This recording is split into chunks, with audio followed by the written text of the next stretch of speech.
महत्वपूर्ण है। हम लोग आज बात करेंगे हाई कोर्ट के बारे में, अर्थात उच्च न्यायालय के बारे में। उच्च न्यायालय राज्य न्यायपालिका का शीर्ष स्तर का न्यायालय है। हमने पहले ही बताया था कि न्यायपालिका जो होती है, उस न्यायपालिका को हम लोग एक संघीय न्यायपालिका होती है, जो कि आपका सुप्रीम कोर्ट है, अर्थात सर्वोच्च न्यायालय है। और जो हाई कोर्ट है, यह राज्य न्यायालय का भाग है। और राज्य न्यायालय में यदि पूछा जाए कि राज्य न्यायालय में शीर्ष पर कौन स्थापित होता है, तो आप लोग जवाब देंगे वह होता है उच्च न्यायालय, अर्थात हाई कोर्ट। अब प्रश्न उठता है कि यह जो हाई कोर्ट है, इस हाई कोर्ट का अर्थात उच्च न्यायालय का वर्णन हमको किस अनुच्छेद और किस आर्टिकल में देखने को मिलता है। तो सबसे पहली चीज, जो हाई कोर्ट है, इसका वर्णन हमको भाग 6 में, संविधान का जो भाग 6 है, यह बात करता है कि हमारा संविधान में भाग 6 उच्च न्यायालय अर्थात हाई कोर्ट के बारे में बात करता है। वहीं पर यदि अनुच्छेद पूछा जाए कि कौन सा अनुच्छेद बात करता है, तो अनुच्छेद 214 से लेके अनुच्छेद 231 के बीच में, आर्टिकल 214 से लेके आर्टिकल 231 के बीच में किसके बारे में बात किया गया है? आपके हाई कोर्ट के बारे में बात किया गया है। अब देखिए भाई, प्रश्न यह बनता है कि वह कौन सा ऐसा अनुच्छेद है जो उच्च न्यायालय के गठन के बारे में बात करता है। तो यदि प्रश्न यह पूछे कि वह कौन सा ऐसा न्यायालय है या अनुच्छेद है जो कि उच्च न्यायालय के गठन की बात करता है, तो ध्यान रखिएगा, अनुच्छेद 216 अर्थात आर्टिकल 216 यह कहता है कि कोई भी उच्च न्यायालय मुख्य न्यायमूर्ति अर्थात चीफ जस्टिस और अन्य न्यायाधीशों से मिलकर बनेगा, जिन्हें राष्ट्रपति समय समय पर नियुक्त करना आवश्यक समझे। तो उच्च न्यायालय का गठन कैसे होता है? तो उच्च न्यायालय में एक मुख्य न्यायाधीश होगा और अन्य न्यायाधीश होंगे। उच्च न्यायालय में जो न्यायाधीशों की संख्या है, यह फिक्स्ड नहीं है। जो आधार होता है, किसी में कम होगा, किसी में ज्यादा होगा। तो उसका जो आधार होता है, तो राज्यों की जनसंख्या और केस जितने हैं, राज्य में केसों की संख्या कितनी है, वादों की संख्या कितनी है, उनके आधार पर सामान्यतः जज रखे जाते हैं, नियुक्त किए जाते हैं। लेकिन सामान्य तौर पर कितने जज होने चाहिए, इसका वर्णन हमको देखने को नहीं मिलता है। तो गठन के बारे में प्रावधान किस आर्टिकल में है? आर्टिकल 216 में कहा गया है।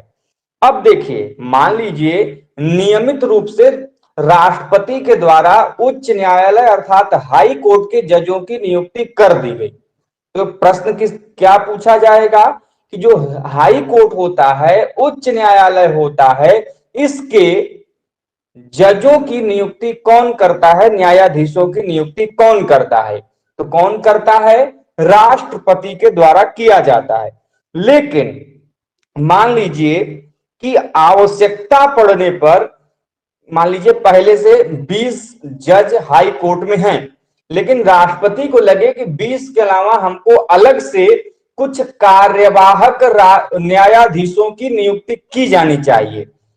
तो ऐसे परिस्थिति में उन कार्यवाहक न्यायाधीशों की नियुक्ति कौन करेगा? पहला प्रश्न। दूसरा, कि किस आर्टिकल के तहत, किस अनुच्छेद के तहत कार्यवाहक न्यायाधीशों की नियुक्ति हाई कोर्ट में की जाती है?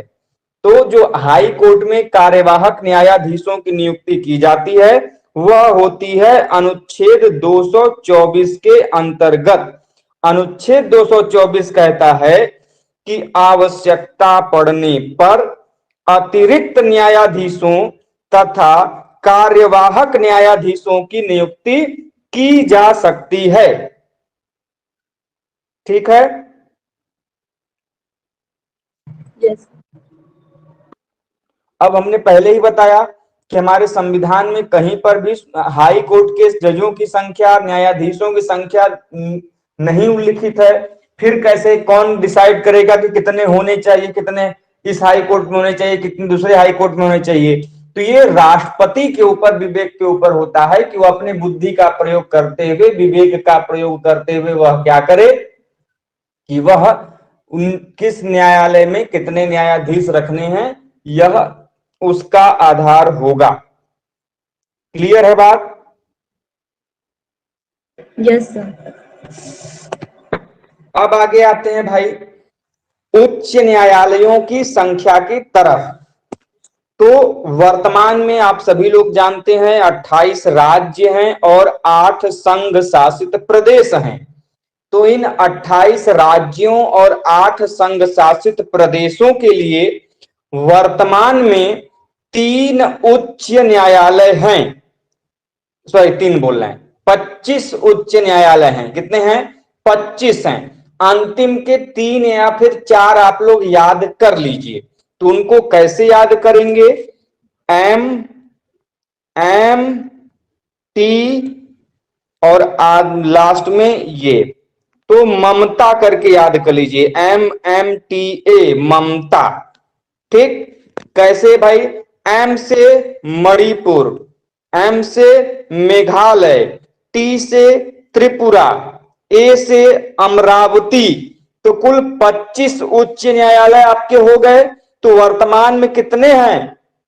मणिपुर, मेघालय, त्रिपुरा और वर्तमान में है आपका अमरावती। तो जो MMT है, मणिपुर, मेघालय, त्रिपुरा, इनका गठन 2013 में किया गया। और जो आपका सबसे हाल ही में बना है वह बना है अमरावती। 1 जनवरी 2019 को इसका गठन किया गया था। ठीक है, अमरावती हाई कोर्ट बोलते हैं। आंध्र प्रदेश के लिए यह हाई कोर्ट का निर्माण किया गया। जब तेलंगाना अलग हुआ तो इसका निर्माण आंध्र प्रदेश के लिए अमरावती हाई कोर्ट की तरफ से किया गया। ठीक है, इसके अलावा MMT है, मणिपुर, मेघालय, त्रिपुरा है। 2013 में इनका गठन किया गया है। तो अब आप देखिए, हमने जैसा कि कहा कि 28 राज्य हैं और 8 संघ शासित प्रदेश हैं। तो भैया ऐसा तो नहीं है कि सभी राज्यों और सभी संघ शासित प्रदेशों के लिए एक एक उच्च न्यायालय हो पाएंगे। यदि ऐसा होता तो 28 8 जोड़ लीजिए, कुल हमारे पास 36 उच्च न्यायालय होने चाहिए थे। तो कुछ एक तो ऐसे उच्च न्यायालय होंगे ही जिनके ऊपर 2 या फिर 2 से अधिक राज्यों या फिर संघ शासित प्रदेशों का क्या होगा? भार होगा। तो कुल कैसे इतने उच्च न्यायालय हैं जो कि 2 या फिर 2 से अधिक राज्यों की अधिकारिता उनके पास है? इतनी बात समझ में आ गई? Yes sir. अब देखिए कौन कौन से ऐसे उच्च न्यायालय हैं जो हैं तो एक, लेकिन 2 या फिर 2 से अधिक राज्यों के लिए वह अकेला उच्च न्यायालय है। तो पहला उच्च न्यायालय का नाम लिखिए गुवाहाटी उच्च न्यायालय। गुवाहाटी उच्च न्यायालय।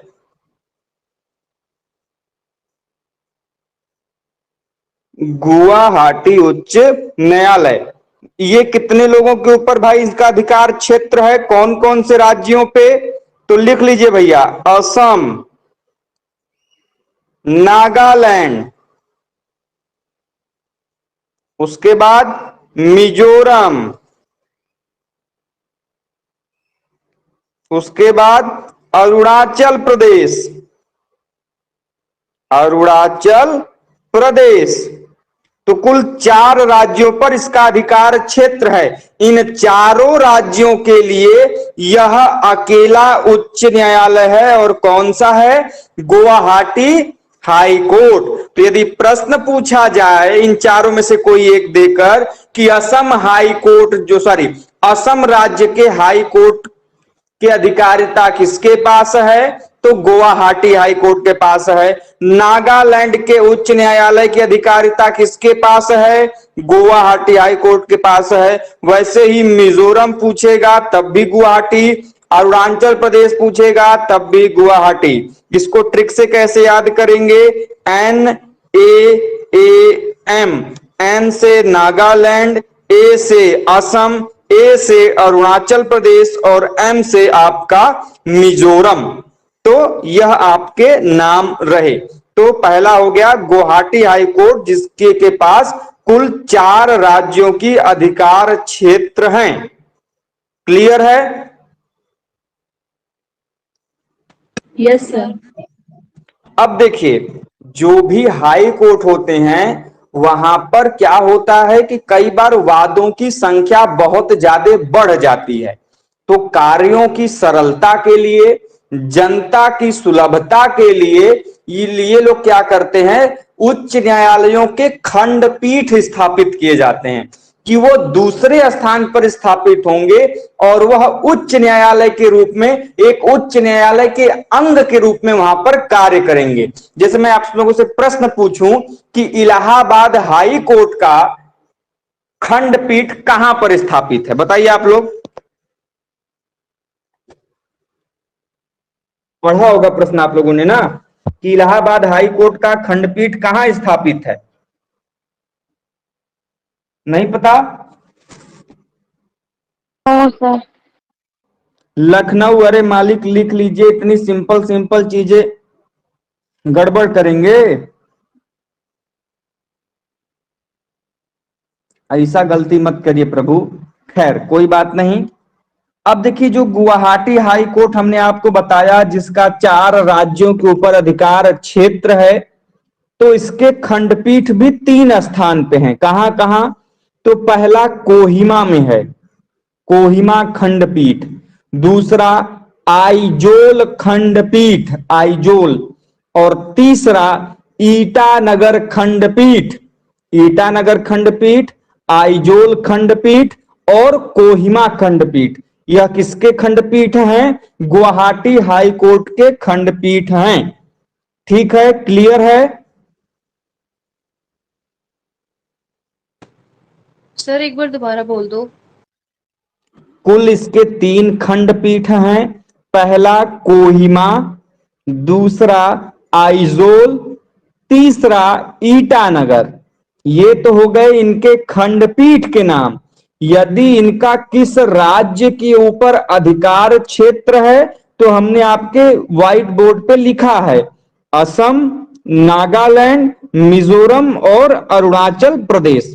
तो ये पहला ऐसा हाई कोर्ट है जिसके पास 4 अधिक क्या है, सबसे अधिक अधिकार क्षेत्र हैं, क्योंकि इसके 3 खंडपीठ हैं और 4 राज्यों की इसकी अधिकार क्षेत्र है।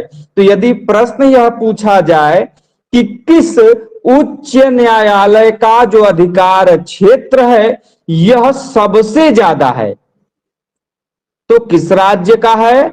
गुवाहाटी हाई कोर्ट जो है उसका अधिकार क्षेत्र क्या है? सबसे ज्यादा है, क्योंकि यह 4 राज्यों का अधिकार क्षेत्र है और इसके 3 खंडपीठ हैं।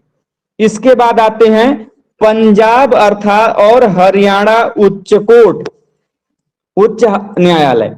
दूसरे हाई कोर्ट का नाम क्या है? Punjab and Haryana high court, Punjab and Haryana high court. अब देखिए भाई, जो पंजाब और हरियाणा हाई कोर्ट है इसका 3 जगहों पर क्षेत्राधिकार है, 3 जगहों पर। कौन कौन सा भैया?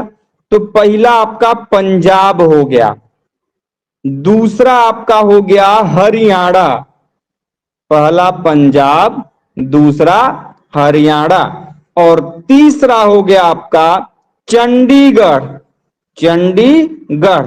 तो कुल 3 स्थानों पर इसका क्या है? अधिकार क्षेत्र है, पंजाब पर, हरियाणा पर और चंडीगढ़ पर। तो कुल इसके 3 अधिकार क्षेत्र दिए गए हैं। इनका खंडपीठ कहां है? तो खंडपीठ इसका है आपका चंडीगढ़ में। ठीक है, ध्यान में रखिएगा। तो 2 उच्च न्यायालय हो गए।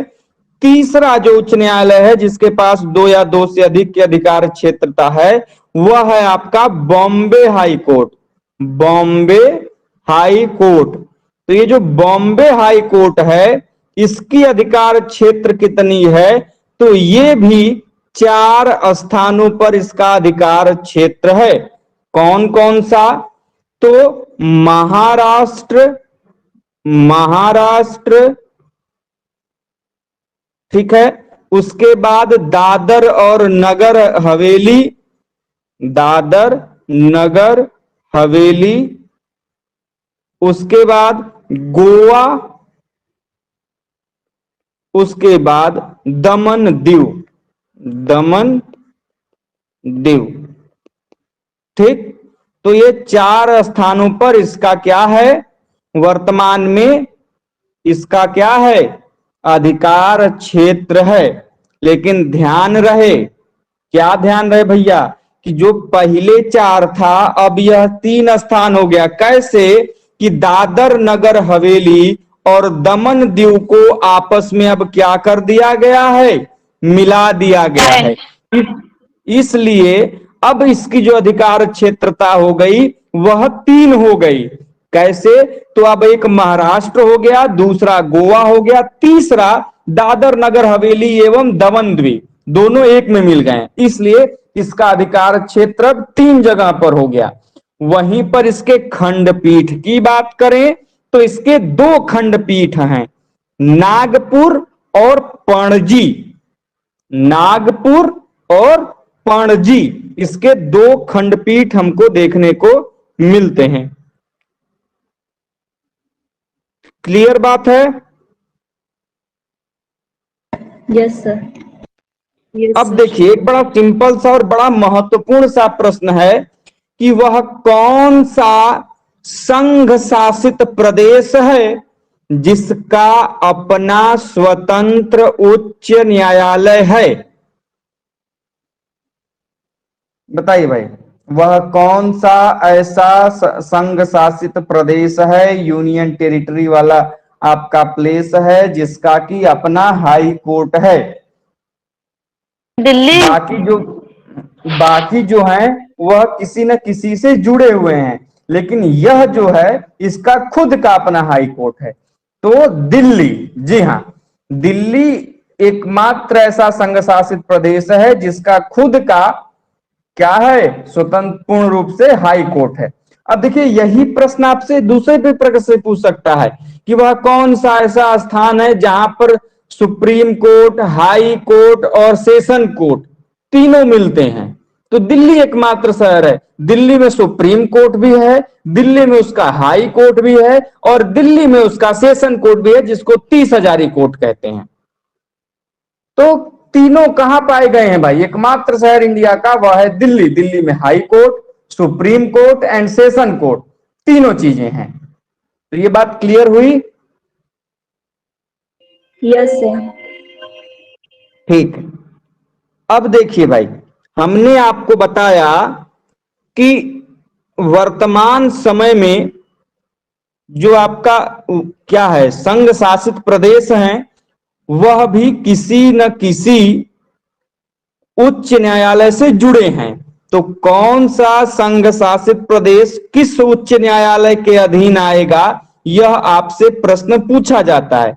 जैसे में सबसे ज्यादा पूछा जाता है कि पौंडीचेरी संघ शासित प्रदेश किस उच्च न्यायालय के अधीन आता है, या फिर अंडमान निकोबार द्वीप समूह किसके उच्च न्यायालय के अंतर्गत आता है। तो एक एक करके लिख लीजिए। एक तरफ लिखिए संघ शासित प्रदेश और दूसरी तरफ लिखिए केरल उच्च उच्च न्यायालय। तो संघ शासित प्रदेश में सबसे पहला नाम लक्षद्वीप का, किसका? लक्षद्वीप का। लक्षद्वीप का किस उच्च न्यायालय से संबंध है? तो केरल हाई कोर्ट से है। किससे है? केरल हाई कोर्ट से है। दूसरा पौंडीचेरी, पौंडीचेरी का संबंध किस कोर्ट से है? मद्रास हाई कोर्ट से है। मद्रास हाई कोर्ट से है। तीसरा अंडमान और निकोबार द्वीप समूह, अंडमान और निकोबार द्वीप समूह किससे संबंधित है? तो कलकत्ता हाई कोर्ट से। ठीक है। उसके बाद चंडीगढ़। तो हमने आपको बताया पंजाब और हरियाणा जो हाई कोर्ट है, पंजाब और हरियाणा जो हाई कोर्ट है वह आपका किससे संबंधित है? चंडीगढ़ संघ शासित प्रदेश से। उसके बाद दादर नगर हवेली दमन एवं दीव, अभी बताए हम, किससे संबंधित है? बताइए भाई आप लोग। Mumbai high court. Bombay high court. Bombay high court, Bombay high court, very good. अब आपका क्या बचा? 5 हमने आपको बता दिए, एक दिल्ली में खुद का है ही, 6 हो गया, और 2 अन्य बचे, जम्मू कश्मीर और लद्दाख। तो जम्मू कश्मीर जो हाई कोर्ट है उसी में दोनों चले आएंगे, जम्मू कश्मीर भी और लद्दाख भी। क्लियर है? Yes sir. किसी को कुछ पूछना था? पूछे भाई। पुडुचेरी का क्या बताया है? पौंडीचेरी का Madras high court. Sir Ladakh और जम्मू कश्मीर का कौन सा है? Jammu Kashmir high court.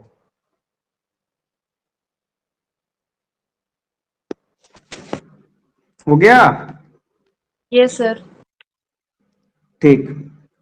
अब चलते हैं भैया कि यदि आपको हाई कोर्ट में जज बनना है, न्यायाधीश बनना है, तो उसकी योग्यता क्या होनी चाहिए? किसी को जानकारी है?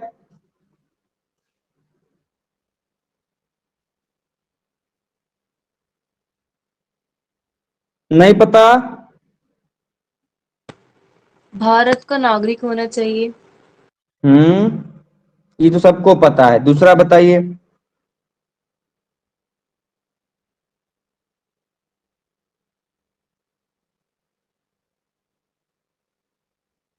और कुछ?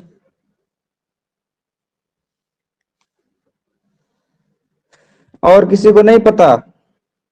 बाकी सभी लोग कहाँ गायब रह रहे हैं भाई आजकल? पता नहीं सर, सारे क्लास में अटेंडेंस बहुत कम रह रहा है, 2 ही 3 लोग रह रहे हैं। 2 ही 3, चलिए अभी वो अपना घाटा करेंगे, हमसे क्या ही इच्छा। हमको पढ़ाना है, हम आपको पढ़ा रहे हैं। यदि आपको चीजें समझ में ना आ रही हो तो आप लोग बता दीजिएगा। और हाँ, तो हम लोग योग्यताएं के बारे में बात कर रहे थे। योग्यता यही है पहला कि जैसा कि किसी आप में से किसी एक ने बताया और सही बताया कि भारत का नागरिक हो। और दूसरी योग्यता है कि वह व्यक्ति जो न्यायाधीश बनना चाहता है वह भारतीय राज्य क्षेत्र में अर्थात भारत के किसी राज्य में कम से कम 10 वर्षों तक न्यायिक पद धारण कर चुका हो। तो भाई न्यायिक पद कहां धारण करेगा? जब हाई कोर्ट में होगा, या तो किसी दूसरे हाई कोर्ट में या फिर जिला न्यायालय में, कहीं पर राज्य न्यायालय के अंतर्गत वह 10 वर्ष तक न्यायाधीश के या फिर न्यायिक पद पर वह रह चुका हो, या फिर कम से कम 10 वर्षों तक किसी उच्च न्यायालय का या ऐसे 2 या 2 से अधिक उच्च न्यायालयों का अधिवक्ता वह रह चुका हो। तो 2 चीजें हैं कि वह 10 वर्षों तक या तो जज के रूप में काम कर चुका हो या फिर 10 वर्षों तक वह किसी हाई कोर्ट में वकील के रूप में कार्य कर चुका हो। क्लियर है? Yes sir. अब आते हैं कि न्यायाधीशों की नियुक्ति होती कैसे है, कौन करता है, कौन परामर्श लेगा? तो भैया सबसे पहली बात कि हाई कोर्ट के जो न्यायाधीशों की नियुक्ति का प्रावधान है यह हमको आर्टिकल 217 अनुच्छेद 217 जो है यह बात करता है अपॉइंटमेंट ऑफ हाई कोर्ट जजेस। तो भैया क्या मिलता है कि अनुच्छेद 217 कहता है कि न्यायाधीशों की नियुक्ति राष्ट्रपति के द्वारा निम्नलिखित परामर्श करने के पश्चात किया जाएगा। क्लियर है? Yes sir.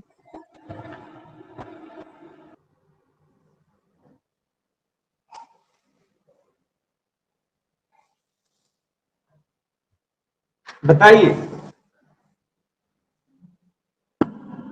क्या बोले हैं सर? राष्ट्रपति नियुक्ति करेगा, परामर्श लेगा, किससे लेगा, ये बताइए। सर हाई राज्य कोर्ट में के तो नियुक्ति के संदर्भ में हमने आपको एक बार बता दिया है।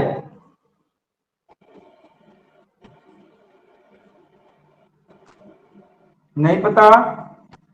सर राज्यपाल से ना। राष्ट्र कौन नियुक्ति करता है? राष्ट्रपति करता है। किससे परामर्श लेगा? 2 लोगों से लेगा। देखिए कब कब लेगा, कैसे कैसे लेगा, समझिएगा। पहला तो वह लेगा भारत के मुख्य न्यायाधीश से, अर्थात चीफ जस्टिस ऑफ इंडिया। किसे कहते हैं? वह व्यक्ति जो सर्वोच्च न्यायालय का अर्थात सुप्रीम कोर्ट का मुख्य न्यायाधीश होगा, वह उससे सलाह लेगा। Point number 1। पॉइंट नंबर 2 ये है कि वह जो भी जिस भी राज्य में वह क्या करेगा? नियुक्ति करेगा, संबंधित राज्यपालों से वह क्या करेगा? सलाह लेगा।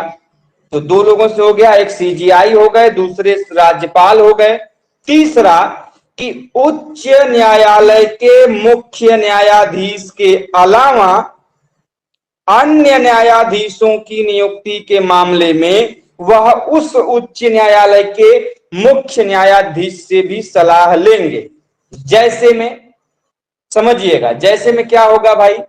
पहली चीज कि जो मान लीजिए इलाहाबाद हाई कोर्ट में मुख्य न्यायाधीश को छोड़कर किसी अन्य न्यायाधीश को राष्ट्रपति नियुक्त करेगा, तब किसकी किसकी सलाह लेगा? उस कंडीशन में सबसे पहले वह सलाह लेगा सुप्रीम कोर्ट के मुख्य न्यायाधीश की अर्थात सीजेआई की। फिर दूसरे नंबर पर सलाह लेगा जो जिस उच्च न्यायालय का वह कर रहा है, जिस राज्य में वह उच्च न्यायालय है, उस राज्य के राज्यपाल से, गवर्नर से। और तीसरा, क्योंकि यहां पर अन्य न्यायाधीश की नियुक्ति हो रही है, तो उस जिस उच्च न्यायालय में अन्य न्यायाधीश की नियुक्ति हो रही है, उस उच्च न्यायालय के मुख्य न्यायाधीश से भी सलाह लेगा। यदि हम इलाहाबाद हाई कोर्ट की बात करें तो सबसे पहले राष्ट्रपति को सीजीआई की सलाह लेनी पड़ेगी, फिर उत्तर प्रदेश के गवर्नर से सलाह लेनी पड़ेगी, फिर तीसरा इलाहाबाद हाई कोर्ट का जो सुप्रीम जज होगा, सीजेआई होगा, उससे सलाह लेनी पड़ेगी। क्लियर है बात? Yes sir. Yes sir. अच्छा ठीक है, बढ़िया। इसमें किसी कोई दिक्कत, समस्या, परेशानी? No sir. ठीक है। अब देखिए वास्तव में होता क्या है, कैसे नियुक्ति होती है। तो सामान्यतः जो नियम है कि उच्च न्यायालय के जो न्यायाधीशों की नियुक्ति होती है, वो सर्वोच्च न्यायालय के मुख्य न्यायाधीश तथा 2 वरिष्ठतम न्यायाधीशों का मंडल अर्थात एक कोलेजियम बनता है। तो इस कोलेजियम में कितने मेंबर हो गए? 3 हो गए। एक चीफ जस्टिस ऑफ इंडिया हो गए और 2 सुप्रीम कोर्ट के जो सबसे वरिष्ठ न्यायाधीश होंगे वो। तो ये 3 लोगों का कोलेजियम क्या करता है? किसी व्यक्ति को जिनको हाई कोर्ट का जज नियुक्त करना है, यह उनके बारे में बताता है। और राष्ट्रपति आम सहमति के बाद, लोगों से परामर्श करने के बाद, इसी व्यक्ति को वह आम सहमति के द्वारा सलाह के अनुसार नियुक्त करता है। तो ये बात क्लियर हो गई। कैसे होगा, कितने लोगों का कोलेजियम होगा? 3 लोगों का होगा। कौन कौन होगा? तो एक सर्वोच्च न्यायालय के मुख्य न्यायाधीश होंगे अर्थात सीजेआई होंगे, और 2 उसी सर्वोच्च न्यायालय के वरिष्ठतम न्यायाधीश होंगे। और ये लोग जिसको रिकमेंड करेंगे, उसी पर यदि आम सहमति बन जाती है तो उसी व्यक्ति को वह क्या कर लेंगे? राष्ट्रपति उसी व्यक्ति को उस उच्च न्यायालय का न्यायाधीश घोषित कर देगा। क्लियर बात? Yes sir. अब आते हैं कि भैया उच्च न्यायालय के न्यायाधीशों को शपथ कौन दिलाएगा? तो बड़ा सिंपल सा प्रावधान है भैया कि दिलाएगा संबंधित राज्य का राज्यपाल, और यदि राज्यपाल नहीं होगा तो राज्यपाल के स्थान पर उसके द्वारा कोई संबंधित व्यक्ति जो उस राज्यपाल ने मनोनीत किया हो या फिर अपने आधार पर भेजा हो वह व्यक्ति क्या करेगा, शपथ दिलाएगा। तो सामान्यतः शपथ कौन दिलाता है, हाई कोर्ट के जजेस को, तो वह दिलाता है आपका संबंधित राज्य का राज्यपाल। क्लियर है? Yes sir. ठीक है, अब आते हैं कि हाई कोर्ट के जजों का कार्यकाल कितने टाइम का होता है। तो अनुच्छेद 217 कहता है कि जब कोई न्यायाधीश, जब वह अपना पद धारण करेगा तो वह तब तक नहीं हटेगा जब तक कि वह 62 वर्ष की आयु पूर्ण न कर ले। तो यहां पर भी आयु सीमा है। जैसे सुप्रीम कोर्ट में पढ़ाया था तो हमने बताया था वहां पर कोई व्यक्ति यदि 65 वर्ष की आयु पूर्ण कर लेता है तो उसको अपने पद को त्यागना पड़ेगा। वैसे ही यहां पर यदि कोई हाई कोर्ट का जज बनता है तो उसकी अधिकतम आयु सीमा कितनी निर्धारित है, 62 वर्ष निर्धारित है। लेकिन यदि वह चाहे व्यक्ति तो 62 वर्ष के पहले यदि वह चाहे तो अपना त्याग पत्र दे सकता है। और किसे त्याग पत्र देगा, तो ध्यान रखिएगा वह त्याग पत्र देगा किसको, राष्ट्रपति को। शपथ कौन दिला रहा है, राज्यपाल दिला रहा है। नियुक्ति कौन कर रहा है, राष्ट्रपति कर रहा है। त्याग पत्र किसको देगा, राष्ट्रपति को देगा। बात क्लियर? Yes sir. ठीक, अब आते हैं भाई न्यायाधीशों के स्थानांतरण का अधिकार किसके पास है।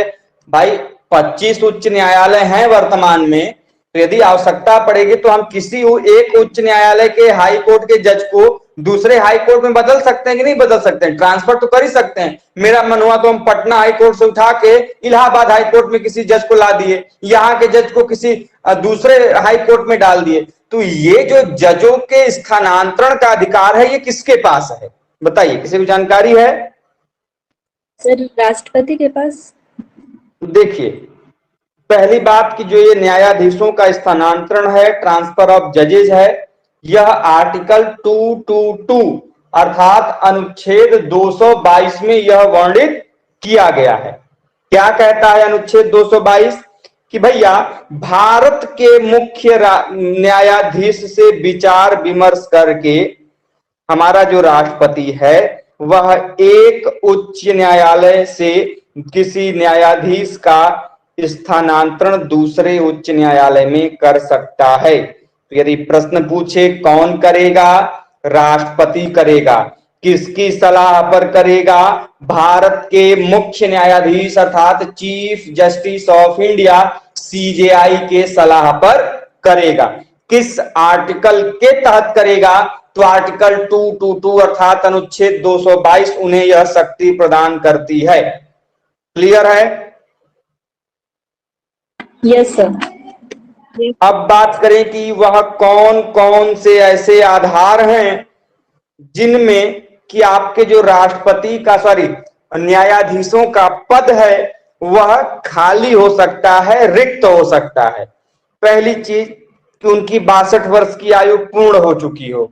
तो अधिकतम आयु सीमा कितनी दी गई है, 62 वर्ष दी गई है। तो जैसे ही वह 62 वर्ष की आयु पूर्ण होगी वो अपने पद से उनको क्या करना पड़ेगा, टाटा बाय बाय करना पड़ेगा, या फिर वो अपने काम से नाखुश हो जाएं, झगड़ा हो जाए घर में, बीबी कहे कि छोड़ दो जॉब, तो फिर 62 वर्ष से पहले यदि उनको छोड़ना हो तो अपना त्याग पत्र देंगे। किसको देंगे, राष्ट्रपति को देंगे।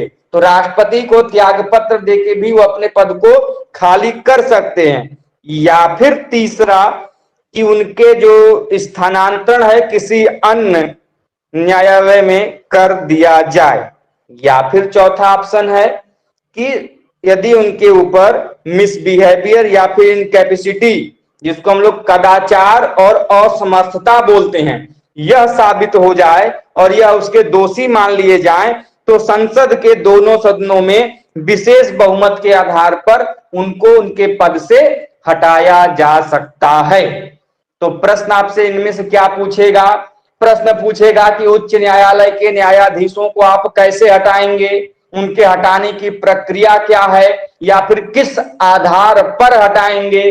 तो यदि आधार पूछेगा तो आधार आपका है साबित कदाचार और असमर्थता, जिसको हम लोग क्या बोलते हैं, प्रूव्ड मिसबिहेवियर एंड इनकैपेसिटी।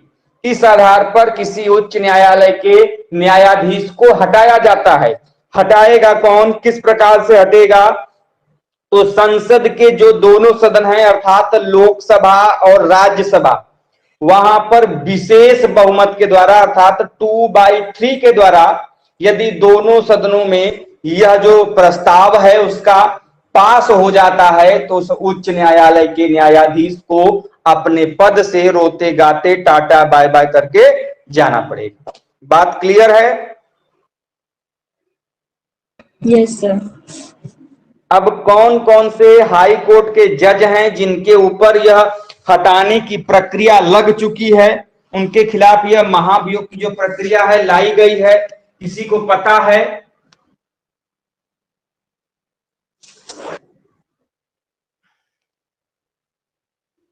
बताइए भाई, आप लोग बताइए। नो सर, नहीं पता है। 2 लोग हैं भैया। कौन कौन से?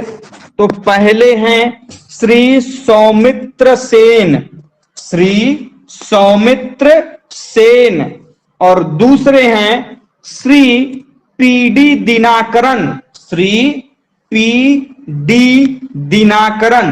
तो 2 लोगों के खिलाफ अभी तक यह महाभियोग की प्रक्रिया लग चुकी है, लेकिन महत्वपूर्ण बात यह है कि इन दोनों ने ही महाभियोग की प्रक्रिया पूर्ण होने से पहले ही अपना त्याग पत्र राष्ट्रपति को दे दिया था। तो इस बात को आपको ध्यान में रखना है। सुप्रीम कोर्ट में एक लोगों के खिलाफ सर सेकंड क्या बोले हैं नाम दूसरा? श्री पीडी दिनाकरन। हाँ बोलिए, सॉरी बोलिए भाई। फर्स्ट वाले का भी नाम बता दीजिए। श्री सौमित्र सेन, श्री सौमित्र सेन। सुप्रीम कोर्ट में एक लोगों के खिलाफ लगा था लेकिन वह लोकसभा में पारित ही नहीं हो पाया। नाम क्या था आप लोग बताएंगे हमको?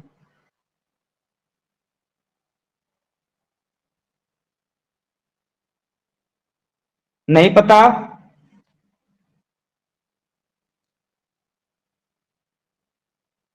वी रामास्वामी, वी रामास्वामी, उनके खिलाफ लगा था। सुप्रीम कोर्ट के जज थे, वहां पर लोकसभा में पारित नहीं हुआ। यहां पर हाई कोर्ट की बात हो रही है। 2 लोग हैं, सौमित्र सेन और श्री पीडी दिनाकरन।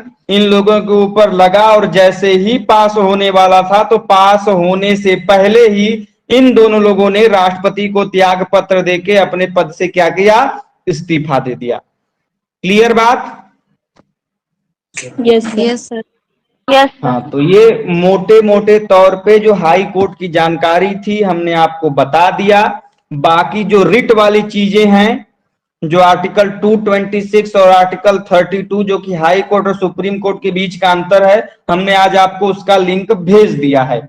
रीट जारी करने की जो क्षमता है 5 प्रकार वाला, 5 रीट के बारे में जानकारी हमने आपको भेज दिया है। तो ये मत कहिएगा कि वो नहीं पढ़ाया गया है, वो भी आपको पढ़ा दिया गया है। बाकी आपके लिए उतना महत्वपूर्ण नहीं है। 1 या 2 पॉइंट बचे हैं जो कि हम आपको कभी बाद में बता देंगे। इस प्रकार आपका ये जो सिलेबस है वो कंप्लीट होता है। 2 पॉइंट और लिख लीजिए जाते जाते, और वो पॉइंट ये है कि सबसे पहला हाई कोर्ट कौन सा स्थापित किया गया था? सबसे प्रथम हाई कोर्ट का नाम बताइए और उसे कब स्थापित किया गया था और उसका खंडपीठ कहां पर है, बताइए। कलकत्ता हाई कोर्ट था शायद। कब स्थापित किया गया था? 1862 ईस्वी में।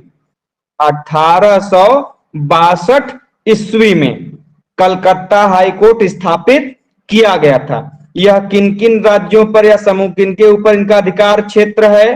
तो पश्चिम बंगाल और अंडमान निकोबार, अभी पढ़ाए हम, ठीक है। पोर्ट ब्लेयर इसका खंडपीठ है। आपसे एग्जाम में प्रश्न पूछा जाता है कि कलकत्ता हाई कोर्ट के सर्किट बेंच या फिर खंडपीठ जिसको बोलते हैं हिंदी में, कहां पर है? तो पोर्ट ब्लेयर है। इसके अलावा प्रश्न क्या पूछता है कि इलाहाबाद हाई कोर्ट की स्थापना कब हुई? हालांकि आप लोग इलाहाबाद के हैं तो प्रश्न पूछा जा सकता है। तो इलाहाबाद हाई कोर्ट की स्थापना 1866 में हुई है, 1866 में।